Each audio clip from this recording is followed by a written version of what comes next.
Mr. Jones owned a cotton plantation and many slaves. One day he was talking to the owner of the plantation next to his, and Mr. Jones was lamenting the fact that times were tough. He was having to work his slaves harder than ever, and was having trouble with some of them being disobedient or trying to run away. The other plantation owner said he knew someone who could help. Day 1. One day Mr. Jones called his slaves together so a man named Mr. Smith could talk to them. Before beginning, Mr. Smith whispered to Mr. Jones, "Whatever I say, do not contradict me or interfere, and I promise you your slave troubles will end." "My name is Mr. Smith," he said to the slaves, "and this may be the happiest day of your lives. From today forward, you will no longer be slaves, but free men." Mr. Jones was so shocked he started to step forward, but Mr. Smith gestured for him to remain silent. He did, only because the other plantation owner had spoken so highly of Mr. Smith's skills. "You are no longer the property of Mr. Jones," Mr. Smith continued. "You are free. No more would you be forced to labor for the benefit of Mr. Jones. Now you can work for yourselves." Now the slaves were all murmuring and looking at each other. Many were smiling, many were looking puzzled.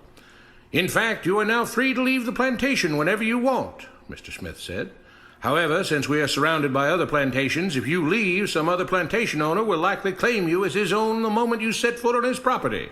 So I urge you not to risk your newfound freedom by doing something so foolish. Instead, I suggest that you stay here, no longer as slaves, but as willing participants and part owners of this plantation. Yes, this is now your plantation."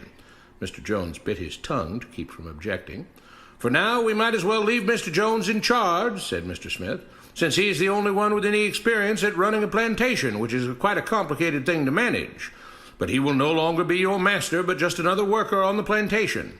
In fact, he will now be using his organizational and management skills to serve you. Whatever problems you may have had with him before, you are now all equals, and you need each other to make this work. If we all cooperate and work together, we can all reap the benefits together. In honor of this happy occasion, I present you this new symbol of togetherness and cooperation, this flag, which shall be the emblem of the new, free Jones plantation." He held up the new flag, but most of those listening were still too amazed to respond. "And this shall be our motto," Mr. Smith announced. "We work together as free men for our mutual benefit, pledging our allegiance to the Jones plantation, which stands for prosperity, liberty, and justice for all. To celebrate, everyone has the rest of the day off. Enjoy your freedom, do as you please, and be back here tomorrow morning, bright and early, so that we may begin work on this great and noble new endeavor as equal free men." Finally convinced that Mr. Smith was serious, the former slaves applauded and cheered. Day 2. "We all want this plantation to do well," Mr. Smith said at the beginning of the next meeting, "so we can all share in the benefits. We all know that it takes a lot of effort to make a cotton plantation work. Just because you're all free doesn't mean you can stop working. In fact, since you're now working for yourselves, I expect you to work even harder than ever before, but now with pride and joy, knowing that you're working for yourselves. Of course, there still have to be rules. If everyone just does whatever he wants, the plantation won't produce anything. This experiment will fail, and we'll all starve. You should be thankful that Mr. Jones has agreed to stay on to lend his knowledge and skills to this endeavor, and I trust you will all do your own part to make this work. Several of you have been chosen to act as project supervisors to manage different aspects of the operation, to make sure everyone is doing his assigned job, to make sure that the rules are followed, and so on.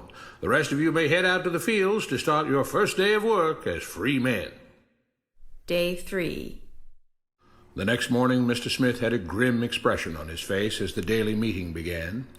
"I have an unpleasant duty to do today," he said. "Yesterday, Charles was caught keeping some of the cotton he picked, presumably to sell for his own personal profit. That is against the rules. That is stealing. For that, Charles must be punished."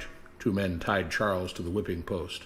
"I take no joy in this," Mr. Smith continued, "but you must understand, if we do not maintain order, if we do not have rules that we all abide by, then the plantation will fail, and we will all suffer." The whip cracked against Charles' back. "But if we all pitch in for the common good, then we can all prosper. Being free doesn't mean you should be selfish and greedy. We must each do our assigned duties and obey the rules, and then we can all benefit, and each of you will receive your appropriate share of the profits." A young man named Samuel stepped forward. "But if you and Mr. Jones decide the rules and whip us if we disobey, how is that any different from what we had before?" "How can you say that?" Mr. Smith asked. "I'm shocked. You were a slave before, and now you're free. Things still need to be managed and organized by those best qualified to do so. Do you know how to run a plantation, Samuel?" "Well, no," he answered. "But if we're free, why do we get no say in what the rules are and how things work?" "I'm surprised at your ingratitude," Mr. Smith answered. "None of you know how a plantation is run, so you're in no position to be making decisions about how things are done here. You don't seem to appreciate all the things that Mr. Jones provides for you, from protecting you from all the outside threats that you know nothing about, those who would come here, capture and enslave you if not for Mr. Jones' protection, to making sure that you all have food and housing, tools to work with, that you're cared for when sick and injured, and so on. There wouldn't be a plantation at all, no cotton to pick, no land to plant and harvest, if not for him. You should be grateful that he's made possible the level of comfort you now have. Your lives would be far worse if not for him. Nevertheless, as free and equal participants in this endeavor, from now on at each meeting, any worker may have 2 minutes to ask questions or voice suggestions or complaints." With that, the workers all seemed satisfied and headed out again to the fields to pick the cotton. Day 4. "I have a big announcement," Mr. Smith said as the daily meeting began. "Mr. Jones' cousin is here, and not just to visit and see how our project is coming along. It has been decided that from now on you will be deciding who will manage the plantation. Of course, this job can't be done by just anyone, but every 3 months we will have a special meeting at which all the workers will vote on whether we think Mr. Jones should run the plantation or whether we think his cousin, Mr. Johnson, should run the plantation. That means that ultimately you are in charge because you will be deciding which man you want running things on your behalf. If you don't like the way things are being managed, you now have the power to change it." Amazed and pleased, the workers headed out again to the fields to pick the cotton. Days passed, months passed, a year passed, and the plantation continued to operate as before. Sometimes Mr. Jones was in charge, sometimes Mr. Johnson was in charge, but the day-to-day routine stayed exactly the same. The workers worked hard, long hours every day, and still had little to show for it. Every day the meeting would begin with them all reciting the Jones Plantation motto, "We work together as free men for our mutual benefit, pledging our allegiance to the Jones Plantation, which stands for prosperity, liberty, and justice for all."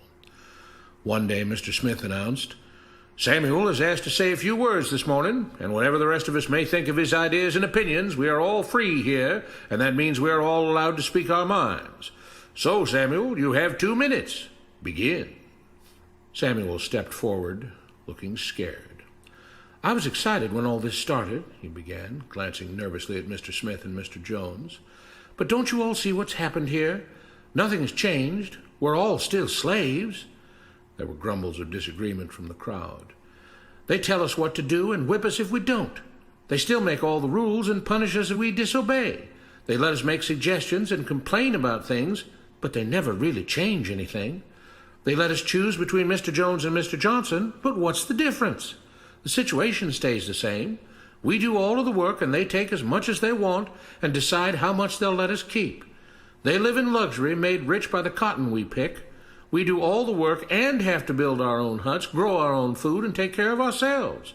They leave us just enough that we don't revolt or run away. This is not freedom. We're all still slaves. They've only changed the words they use, but nothing else has changed. They say we're all free and equal, but we're not. They command and we obey. That's not freedom. That's not equality. They say we're free to leave, but all that means is that we're free to be someone else's slave. Why should we work or obey the rules? We didn't agree to this. They made the system. They forced it on us. They control and rob us and call it freedom. They've deceived you into thinking that being able to choose which slave master you'll work for is the same as being free. It's not. Open your eyes. If you keep what you produce, they call it stealing. When they take what you produce, they call it sharing and fair distribution. Can't you see that this is all? Your time is up, Samuel, Mr. Smith announced calmly. At his gesture, 2 supervisors grabbed Samuel by the arms and led him to the whipping post. "I'm sorry, Samuel, but you've broken the rules. There are rules against encouraging others not to work and encouraging others to break the rules. You're only hurting all of us with your discontentment and your complaining and your disobedience." The whip fell, and Samuel let out a grunt. "Without rules, without order, all would be lost. Without law, there would be chaos. We can't just behave as wild animals, each doing whatever he pleases. We must all follow the plan and all do our duty for the betterment of everyone, and those who do not must be punished. The whip fell again, and blood flowed freely from Samuel's back. Samuel, it is you who are stealing from the others. When you don't do your assigned work, you are making more work for others. When you disobey the rules, it is you who are endangering the future of everyone else here. You are the thief. You are the criminal. You are the one trying to destroy the arrangement that keeps us all safe and prosperous. At every lash of the whip, the other workers cheered louder and louder, some yelling curses at Samuel. Being spoiled and selfish, you complain about everything, talking as if you're oppressed. But you are the one ruining things. You are the one keeping us from being all we could be. It is your greed and your rebelliousness that is hurting all of us. They all play by the rules, Mr. Smith said, gesturing at the others. What makes you think that you don't have to? You think you're above the law? There were loud yells of agreement as the whip fell again. We must maintain order, Mr. Smith proclaimed, to make this plantation great, to make it so that we can all be happy and prosperous. To have the society we want, there have to be rules. We all have to contribute our fair share to this great endeavor, and we cannot tolerate actions and attitudes that seek to undermine the amazing things that together as free men we have achieved and will continue to achieve. Mr. Jones was smiling as he gave Mr. Smith a pat on the back. The crowd was cheering so loudly that none of them had noticed that Samuel had died. What you have been taught about government and politics is no more accurate or reasonable than what Mr. Smith taught the slaves. If you're ready to look through the veil of rhetoric and propaganda to see the reality beneath, get a copy of The Most Dangerous Superstition. It will change the way you see the world.